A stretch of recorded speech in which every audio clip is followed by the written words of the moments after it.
Please hear me. I have tried to show up. I have tried to stand.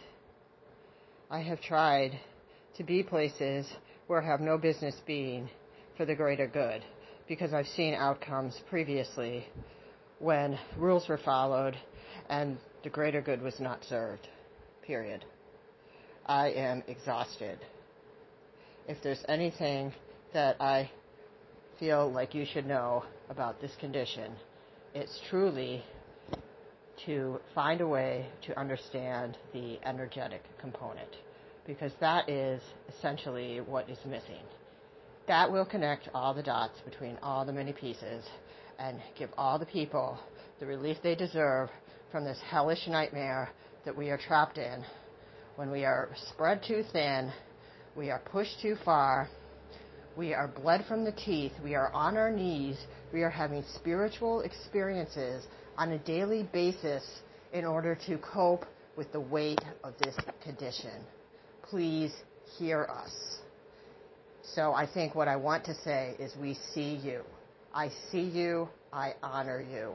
Doctors, everybody, social workers, mental health professionals, everyone trying to help.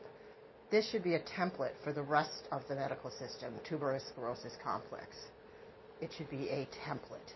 It affects all organs of the body. Benign tumors. That's like taking a wrench, throwing a wrench into it. Just when you think you've got it figured out in one organ, a wrench is thrown in another. And then, when you've got that organ figured out, the wrench that you got out of the first organ is somehow pops up in another place within that organ. And that is how it goes through your life. And you're spread out because we don't want to incorporate a greater understanding, terrain theory perhaps, in with germ theory, where we'd be able to at least integrate a lot of the energetics of it and a lot of the understanding of the genetics and the impact of trauma and all these things that no one wants to talk about together at once. Because when you get TSC, there's a good chance, that you may experience at least some of these breakdowns of systemic support, these misunderstandings and disconnections that are embedded within our society so deeply that personally I saw that and I cast my fishing rod way out, and I think deep down on some level I knew I had to be in it, I had to stand in it, I had to go through my own breakdown to completely remove all fragments of ego that I had involved, and of course there's always ego involved, to be able to really understand what is going on with my own kids, what was going on with me, what's going on with my ex-husband, what makes our TSC able to treat in some ways better and worse in some other ways, and how many other aspects are out there that we, are all filtered into this mesh of a network that we get, when you have someone with a chronic illness. And I think our entire society either knows someone has a chronic illness, so it's really pretty much everyone. I'm speaking up from the TSC perspective because I have evidence. We have evidence.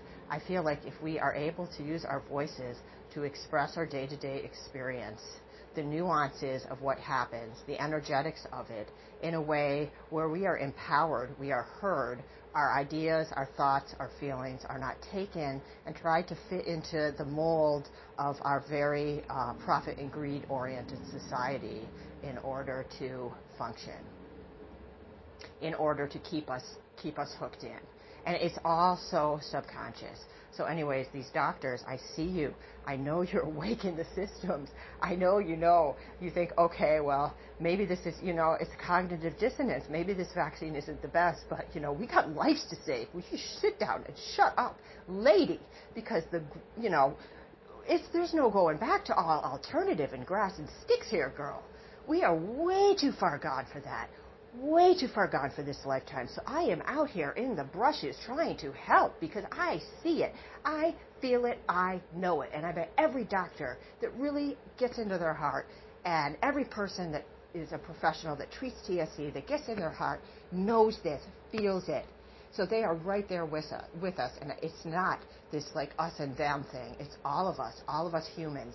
And TSC is just a really intense experience where people will step beyond their limitations, their limiting beliefs, their special interest groups to really care about each other. I don't agree with a lot of the stuff that people post in my Facebook groups or TSC groups or my feed or whatever. Some of it annoys me. Some of it, some of the stuff I don't, but I love the people. I don't give a shit what they think about politics. I do not, because I know what they're going through. I know what it's like to walk through your days and love so much that you will lay down and die for your kid. You will sacrifice your own well-being on a daily basis because you know that in this lifetime, realistically, we are not fixing these systems, and we want to see our kids have half a chance. We want to see our kids have a half a chance. It's almost like we have to give up our own ambitions, our own drives and desires, because it's just like it's not worth it to have them. It's you have them. I tried them, and it's just so takes you just farther away from where you need to be. But I guess through that experience, you end up getting a greater understanding of why you went there, so you pull that back in. But my Lord, this is quite a roller coaster ride, and I will say I am feeling it now, and feeling it so deeply. I love my son so much. This is 20 years. The meds are screwed up. He's having psychotic breaks. He knows it. He knows it's, he's like out of control. He knows it, and this was not happening at all a year ago. And I know it's a medication thing. I know there's other variables I'm sure at play, but the straightest line is a change in medications and addition of pharma. And while I know that the cannabis was not fine-tuned enough to control his seizures, I saw more hope back there, but he went into seizures, so we had to pull in the pharma. So now I feel like energies have been invested by so many people, and now we're back to IEP meetings and meetings with the team at the clinic and blood tests and EEGs, and I'm trying to keep him out of the mental health system because I just don't think there's enough of an understanding of the depth of this condition and how many variables are at play, and how a limited vision of just the mental health piece of it is really a disservice to the person by labeling more diagnoses. And I know, again, people are doing it because they don't know a better way. They know, good guess, probably not going to be fixed in their lifetime, so this is what we got. But someone's got to say something.